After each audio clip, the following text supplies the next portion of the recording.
Hey guys and girls of YouTube land, it's just me, Jamie. I am making a video again tonight. I know there's going to be a couple of videos that I've posted this evening, and I'm sorry to overwhelm you if it's too many, but I figured it's like almost 3 in the morning.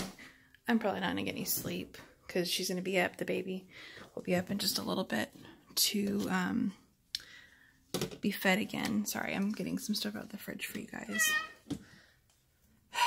And there's the cat. Cat that will never die. We love her, but she gets on our nerves. Okay. So I'm going to give you a quick tutorial on the Parmesan chips. The reason that I really like these, the way that I do them now is, A, you don't have to worry about them running into each other whenever you put them on the parchment paper like I had done previously in my old videos. And B, they come out bigger, more uniform, and they're better for dipping. The problem that I have with a lot of the chips, like for example, Sam's Club sells a big giant bag of Parmesan chips. I love the chips.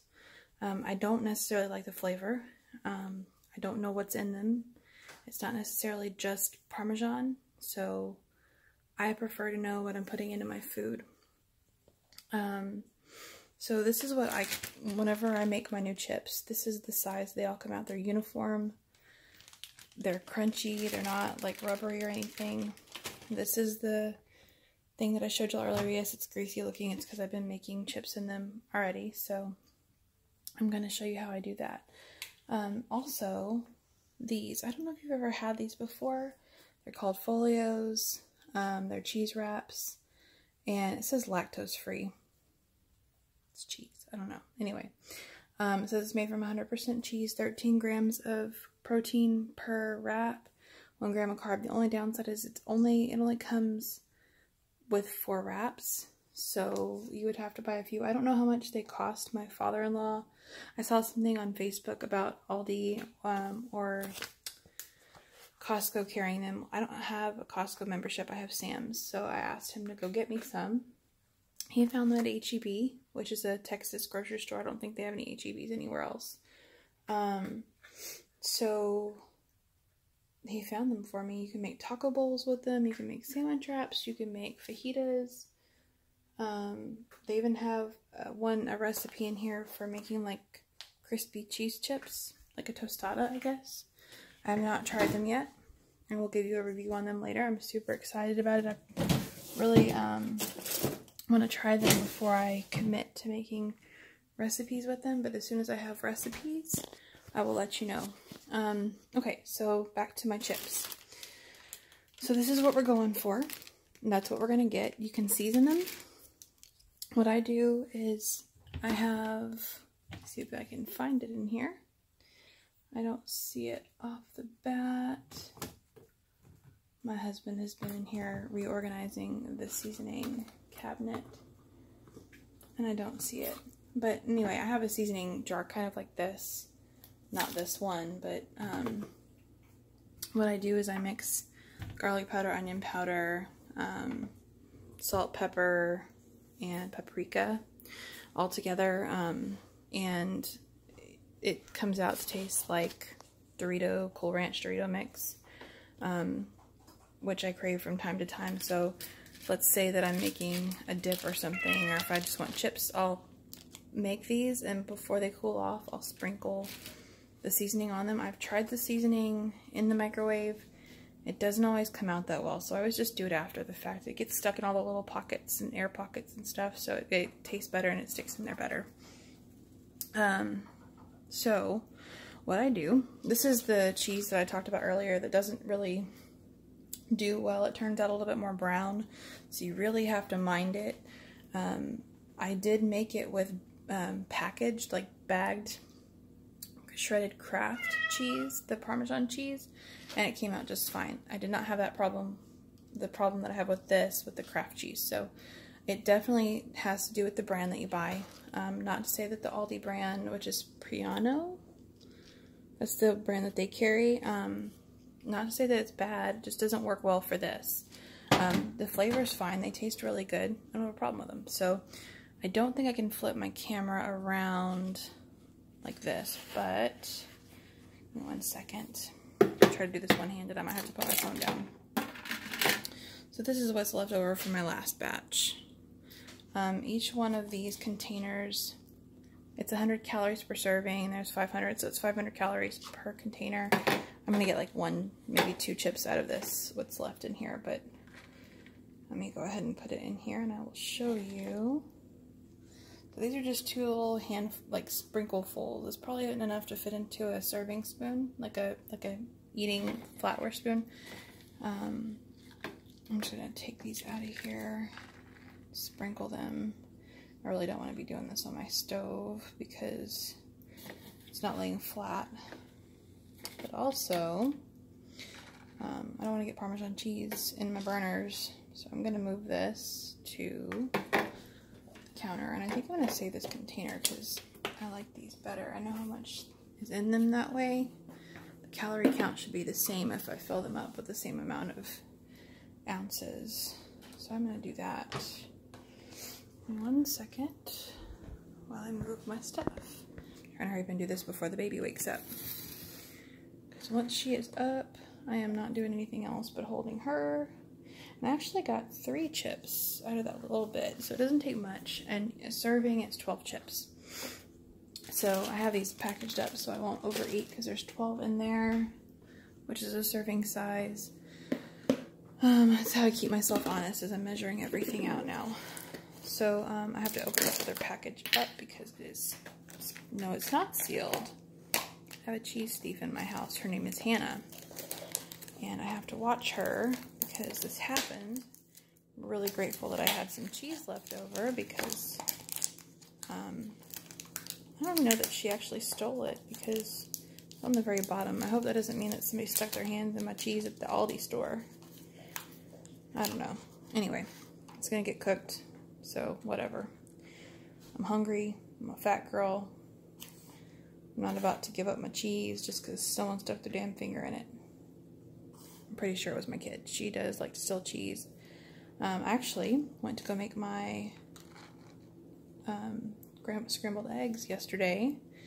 And when I got up to make them, I was super hungry, cranky.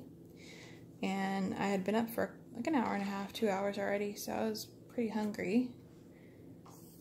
No shredded cheddar cheese in the refrigerator like when I left it. I knew there was at least enough to make 2 or 3 more days worth of eggs. And we haven't made it to payday yet, so I'm trying to ration what I have because I don't want to eat all my healthy food, all my stuff that's on plan.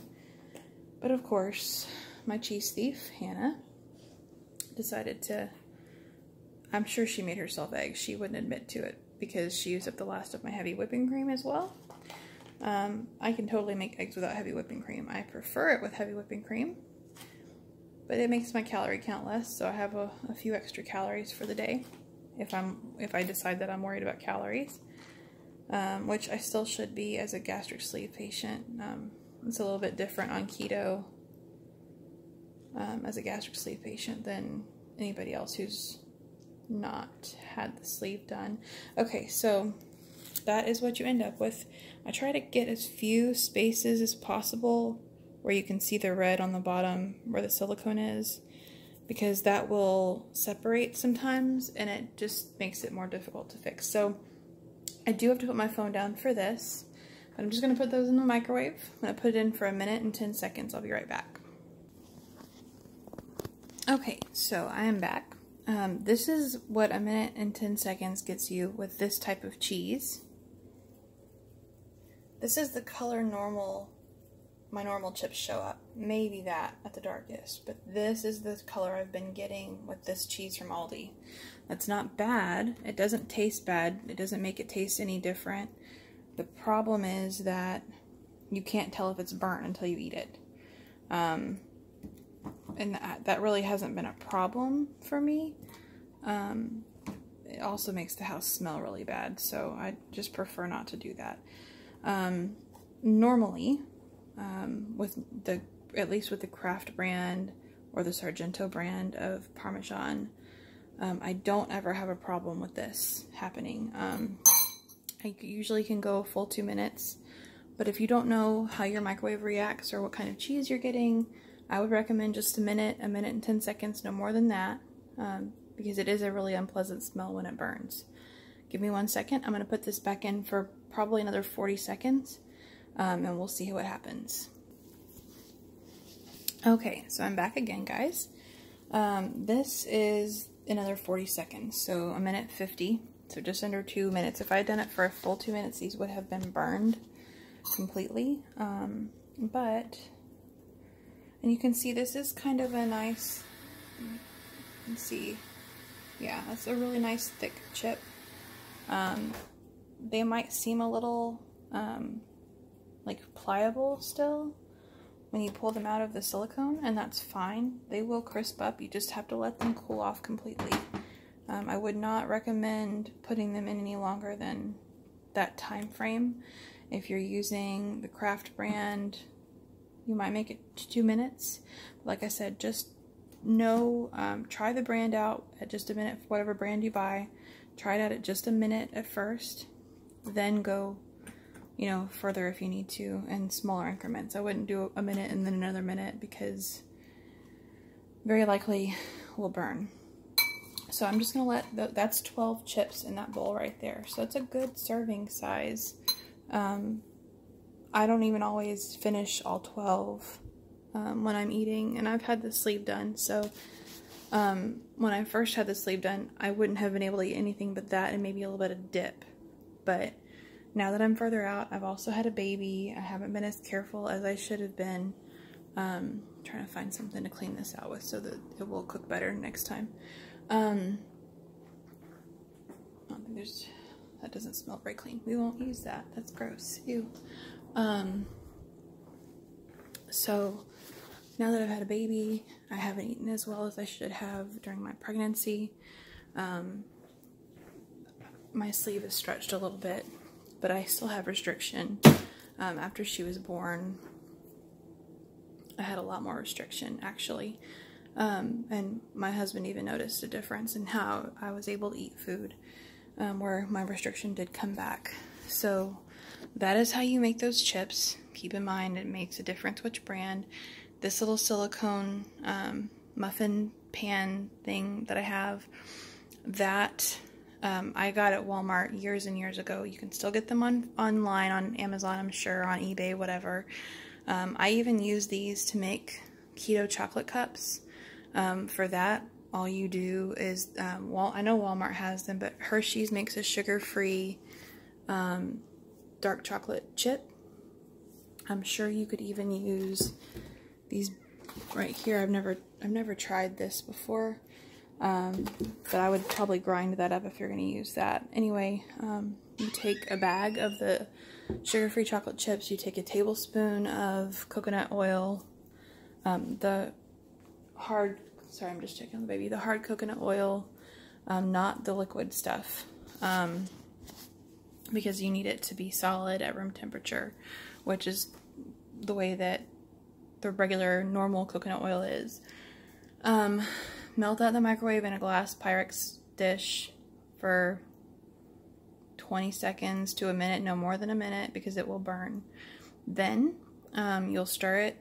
You might have to put it in for another 20 seconds or so after the minute.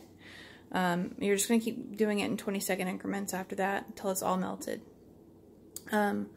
Once you're done with that, you take some Himalayan sea salt. You can use regular salt too if you're in a pinch. It doesn't take very much, not even just like a tiny pinch in your hand, for one bag of chocolate chips. And you can put anything you want in it.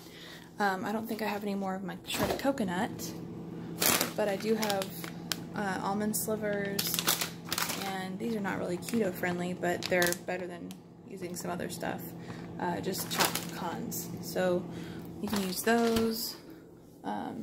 The baby's about to wake up, so I'm going to let you guys go in a minute, but that's what I use.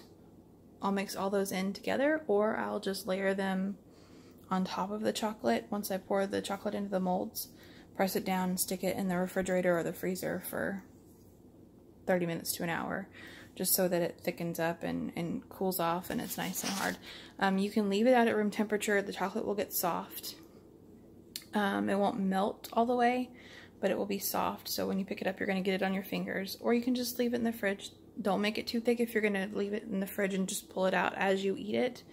If you do that, it will be too hard to eat and it'll have to sit out. So if you're looking to get a really quick go-to snack, I would go ahead and leave it out per day. Like, so if you want one to be ready to go whenever you want it, pull it out, put it in a container or on the counter and let it set at room temperature. They're good to pull out and put in a little baggie, you know, to have chocolate in your purse. I would not recommend leaving it out long term because it's going to get soft and it's going to get squishy. So the less coconut oil you put in it, the better chances you have of it not getting as soft, because the coconut oil is what makes it melt easier in the microwave without burning, because you're not adding milk to it like most people do. So it's not really doing anything other than just it's binding it together in the microwave.